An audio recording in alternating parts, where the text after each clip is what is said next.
अरे काम क्रोध लोभ मोह ये नहीं छोड़ते, ये तो बहुत बड़ी चीज है। कोई आदमी तंबाकू खाता हो, उससे कह दो तू तंबाकू छोड़ दे, वो छोड़ ही नहीं पाता।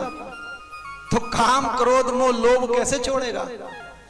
जो व्यक्ति एक तंबाकू का त्याग नहीं कर सकता, उसे हर आधे घंटे के बाद महाराज यूं करके चाहिए ही चाहिए।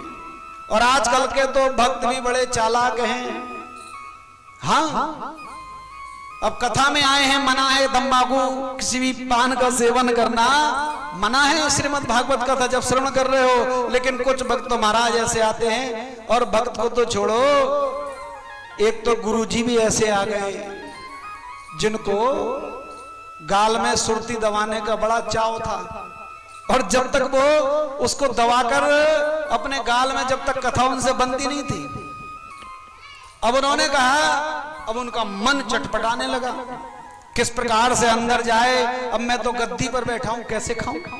मैं लोगों को समझा रहा हूं खानी नहीं है, और खुद कैसे खाऊं? तो उन्होंने एक बड़ा सरल उपाय ढूंढ लिया। देखो ब्यास जी तो ब्यास जी है महाराज, ब्राह्मण के पास तो सब तोड़ है, लेकिन ध्यान देना, जितने चालाक ब्राह्मण देवता होते हैं, उससे कहीं ज्यादा चालाक बैठा हुआ भक्त होता है जो सामने बैठा रहता है।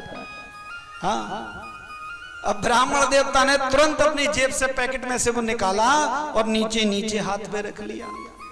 अब वो पहले ऐसा आता था, इस तरीके से वो धूल उड़ाई जाती थी उसकी। तो सारे भक्तों से बोले, बोलो राधे राधे राधे राधे। अब राधे राधे बोलते रहे, और जब देखा भक्त ताली बजाने व्यस्त हो गए, बोले राधे, हाथ लाए, और इतनी देर में तो राधे शाम हो गए महाराज। अब एक भक्त ने देख लिया, बोले महाराज जी ने राधे श्याम पूरा कर दिया। अब देखो, कोई भी आप नशीला पदार्थ खाओगे तो थोड़ा बहुत थूक तो मुंह से आएगा। अब उनके मुंह में पानी भर गया, अब कैसे थूके? गद्दी से इधर उधर कर नहीं सकते। आपने देखा होगा, ये जो खाते हैं क्या पता नहीं क्या क्या आता है महाराज, कुबेर सुबेर पता नहीं क्या बवाल है। हाँ, जो भी है, नाम क्या रखा है, कुबेर भगवान के ऊपर रख दिया महाराज। ये भी हमारे सनातन धर्म में ही मिलेगा, है लक्ष्मी छाप पुड़िया, कुबेर भगवान का तंबाकू, और क्या महाराज, पता नहीं क्या क्या इस सनातन धर्म में महाराज होता है। और उसने कुबेर तो मुंह में रख लिया। ब्यास जी महाराज ने अब थूके कैसे? तो वो जो कथा सुना रहे थे, उनके मुंह से ही पानी बह रहा था।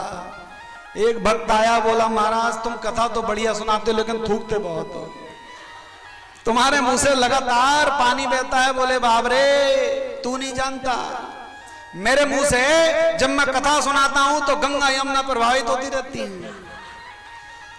हमेशा मेरे मुख से गंगा यमुना की धार बहती रहती है। भक्त बोला, धन्य हो गए महाराज, आप जैसा संत पाकर, आप जैसा व्यास पाकर हम तो धन्य हो गए। कथा तो सुनने को मिली, गंगा यमुना में भी गोता लगाने को। अब वो घर पहुंचा, उसके 2 दिन पहले पिताजी खत्म हुए थे, उनकी अस्थियां बीन कर लाया था, उसे गंगा में प्रवाहित करनी थी। गंगा जा नहीं पाया, कथा में ही मटकी लेकर आ गया। बोला अब जैसी गंगा यमुना प्रवाहित होगी, तुरंत उनके मुंह में, और लोटा लेकर महाराज आ गई, बैठ गया बिल्कुल सामने। अब ब्यास जी महाराज ने कथा सुनानी शुरू की, और बोले राम, जैसे राम के लिए मुंह खोला, तुरंत हड्डी जो अस्थि थी वो ऐसे महाराज निशाना बनाया सीधा मुख में।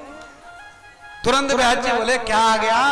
और जब देखा, बोले ये क्या है, किसने फेंकी? भक्त बोला साहब हमने फेंकी। क्यों फेंकी? बोले आप ही तो कह रहे थे मुंह से गंगा यमुना बहती हैं, और हमारे पिताजी की अस्थियां प्रवाहित हमें करनी थी, तो हमने कर दी। इसीलिए देखो, जैसे सुनाने वाले होते हैं उनसे कहीं ज्यादा चालाक भक्त भी होता है। इसलिए बीच बीच में राधे राधे तो बोलते रहिए, प्रेम से बोलना।